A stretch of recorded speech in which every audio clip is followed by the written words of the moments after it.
Hey everyone, welcome back, and this is my review of Higurashi Kira, episode 4, the final episode of Kira. I've actually finished this OVA in this morning. Nice. So, yes, Higurashi Kira, the final episode of it. It didn't really seem like this was a parody of anything like the first 3 episodes were, but it was still a really good episode. In fact, it might be my favorite episode. Yeah, it just might be. In fact, I think it is. Okay, because it was a really good episode. The plot's very simple. For some reason, Rika from the past, Rika and Hanyu from the past were playing together, and Rika wandered into a shrine and came into the future, basically the modern day Hinamizawa. Okay. Why? Who knows?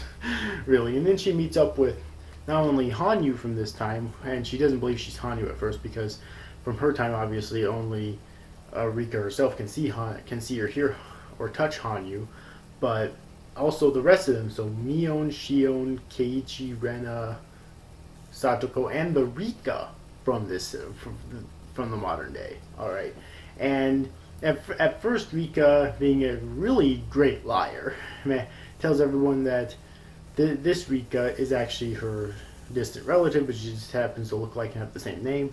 But later on in the episode, they all find out that she's in fact from the past, and so they have to help her find the specific, the right shrine to step into in order to go back to her own time.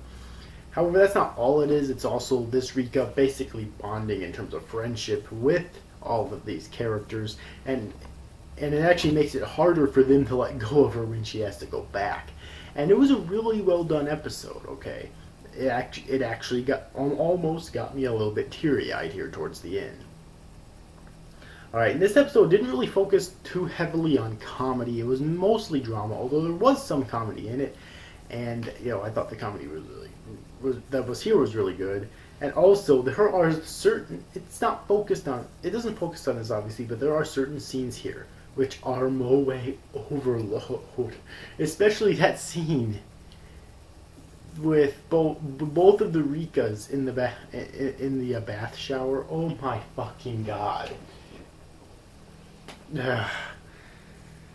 Like, okay, I'm not a huge fan of moe myself, or at least not for the moe, but if you're a huge fan of moe, then you're gonna fucking love this episode based on that alone. Like, this series itself is moe in general, and Rena, I think, is the most moe character in the entire series, or at least it has moe style, with Rena being the most moe character in the entire series. But still, I just have to say, if you're a huge fan of moe, then you should definitely watch this episode if you have yet to, based on that premise alone, okay? But, so yeah, the moe's there for people who like it, but in terms of me, it's the drama and the little bit of comedy that's in here, which is why I really love this episode so much, okay? So overall, I really enjoyed this episode. I thought it had an interesting plot.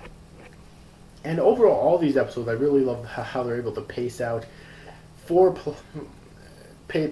plot per episode, and just have each episode have such great pacing. So once I get this up, then sometime later I will make my review of Kira as a whole. Alright, and then I'll move on to the movie, then I'll make my review of all of Higurashi as a whole, then I'll finally be done with Higurashi. And so, yeah, but anyways, overall, I hope you enjoyed this review, guys. These after, guys. Thank you for watching. Bye-bye.